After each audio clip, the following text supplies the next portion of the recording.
咁如果死咗嗰個真係在賢，咁瞓喺樓下病房嗰個係邊個啊？爹哋，你又認錯人啦！我唔係在希啊，我係在賢啊。個角色咧就叫做程在希，咁我都要諗一陣點解咧？因為呢一個係講一個孖生姊妹嘅故事啊嘛。咁我有個家姐，佢叫程在賢。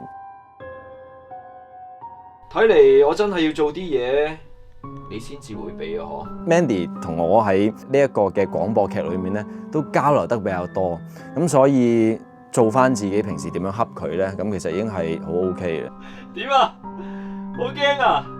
以為我淋你強水啊！我覺得佢演阿強叔叔呢一個即係前司機嘅角色係幾正嘅，有少少真係接近小丑嗰種人格分裂。